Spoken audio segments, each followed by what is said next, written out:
அனைவருக்கும் வணக்கம். இப்போ நம்ம 7ஆம் வகுப்பு பாடப்பகுதியில் இருக்கக்கூடிய திருக்குறள் பார்த்துட்டு இருக்கிறோம். போன காணொலியில் திருக்குறள் பார்த்தோம். இப்போ 2வது திருக்குறள், அதாவது வினை செயல் வகை அப்படிங்கிற அதிகாரத்திலேயே இன்னொரு திருக்குறள் பார்க்கிறோம்.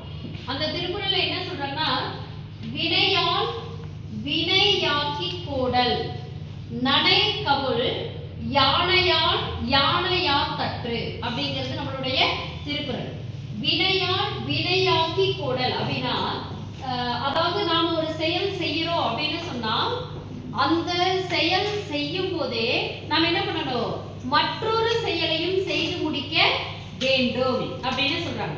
அது எப்படிப்பட்டது அப்படின்னா, ஒரு யானையை பிடிக்கும் பொழுது, சரிங்களா, யானையை பிடிக்கிறதுக்கு நம்ம போறோம் அப்படின்னா மற்றொரு யானையை கொண்டுதான் என்ன பண்ணுவாங்க, அதை பிடிப்பாங்க. நீங்க கேள்விப்பட்டிருக்கீங்களா, மலை பகுதியில கும்கி யானை கேள்விப்பட்டிருக்கீங்களா? அந்த கும்கி யானை அதை வச்சுதான் என்ன பண்ணுவாங்க, மற்ற யானைய பிடிப்பாங்க. ஏதாவது ஒரு இடத்துல, மலைப்பாங்கான இடத்துல ஏதாவது ஒரு யானை வழி மாறி விவசாய நிலத்துக்கு வருது அப்படின்னு சொன்னா, அந்த விவசாய நிலத்துக்கு வந்த அந்த யானையை நம்மளால என்ன பண்ண முடியாது, ரொம்ப சுலபமா பிடிக்க முடியாது. அது நிறைய என்ன பண்ணிருங்க, அழிவை ஏற்படுத்திடும். மனிதர்கள் இருந்தால் அவங்களையும் என்ன பண்ணிடும், அது உயிரை பாதிக்கிற மாதிரியான ஒரு செயல்களில் ஈடுபடும். அப்ப என்ன பண்ணுவாங்கன்னா, வனவிலங்கு அலுவலர்கள் இன்னொரு யானையை கொண்டு வந்து அந்த யானையை வச்சுதான் என்ன பண்ணுவாங்க, அந்த யானையை பிடிப்பாங்க. சரிங்களா? அதுதான் என்ன சொல்றாங்கன்னா, ஒரு யானையை கொண்டு மற்றொரு யானையை பிடிப்ப அப்படின்னு சொல்றாங்க. அவங்க சொல்றாங்க, அது போல அது மாதிரி தான் ஒரு செயலை செய்யும் போதே, நம்ம ஏதாவது ஒரு வேலையை செய்யறோம், அந்த செய்யும் போதே அச்செயலால், அந்த வேலை செயலால மற்றொரு செயலையும் செய்து முடித்துக் கொள்ள வேண்டும் அப்படின்னு சொல்றாங்க. சரிங்களா?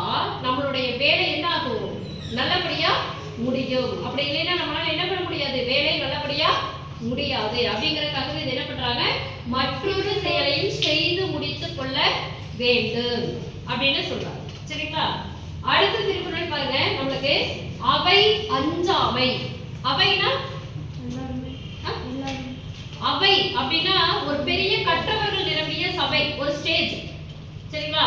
அந்த ஸ்டேஜ்ல போய் நீ என்ன பண்ண கூடாது, பயப்பட கூடாது. அவை அஞ்சாமை அப்படின்னு சொல்றாங்க. பாருங்க, கற்றாருள் கற்றார் எனப்படுவர், படிச்சவங்கள்ல படிச்சவங்க அப்படின்னு எனப்படுவர், கற்றார் முன் கற்ற செல சொல்லுவார் அப்படின்னு சொல்றாங்க. அதாவது நான் வந்து நல்லா படிச்சிருக்கிறேன், சரிங்களா, நான் வந்து தாம் கற்றவற்றை, நான் நிறைய படிச்சிருக்கிறேன், நான் அப்படி கற்றவற்றை கற்றவர் முன் தெளிவாக சொல்ல வல்லவர். சரிங்களா? இப்ப இங்க இருந்து நிறைய சபைகள் இருக்குது, யாடிக்குரிய போறீங்க, எல்லாரும் உட்கார்ந்துருக்காங்க, நான் படிச்சிருக்கிறேன், நான் படிச்சுட்டு அந்த ஸ்டேஜ் ஏறி வர்றேன். சரிங்களா? ஸ்டேஜ் ஏறி வர, அந்த ஸ்டேஜ் ஏறி வந்து எனக்கு முன்னாடி இருக்கிற கற்றவர்கள் முன்னாடி நான் படிச்சதை நல்லா சொல்ல தெரிகிறது. சரிங்களா? என்னால தெளிவா தீர்க்கமா குறை இல்லாம சொல்ல வர்ற அப்படின்னு சொன்னா அவங்க எப்படிப்பட்டவங்களா இருப்பாங்கன்னா, கற்றவருள் மிகவும் கற்றவராக மதிக்கப்படுவர். அவங்க எப்படி இருப்பாங்க, கற்றவர்களையே மிகவும் கற்றவர் அப்படின்னு என்ன பண்ணுவாங்க, மதிக்கப்படுவாங்க. நிறைய பேருக்கு இந்த ப்ராப்ளம் இருக்கு. என்ன தெரியுமா, நான் நல்லா படிப்பேன், ஆனா ஸ்டேஜ் ஃபியர், என்னால என்ன பண்ண முடியாது, படிச்சவங்க இருக்கிற இடத்துல போய் நான் படிச்சதை என்னால என்ன பண்ண முடியாது, எக்ஸ்பிளைன் பண்ண முடியாது. எனக்கு ஒரு மாதிரி பயம், ஸ்டேஜ் ஃபியர். அப்படி நீ ஸ்டேஜ் ஃபியர் இல்லாம நீ போய் படிக்கிறதுக்கு ஆரம்பிச்சுட்ட அப்படின்னா, நீ படிச்சதை மற்றவங்களுக்கு சொல்ல ஆரம்பிச்சிட்டீங்கன்னா நீதான் மிக சிறந்தவன். சரிங்களா? நீ என்ன பண்ணுவ, மிக சிறந்தவன் அப்படின்னு சொல்றாங்க. உண்மைதான், இதெல்லாம் நீங்க படிக்கணும்.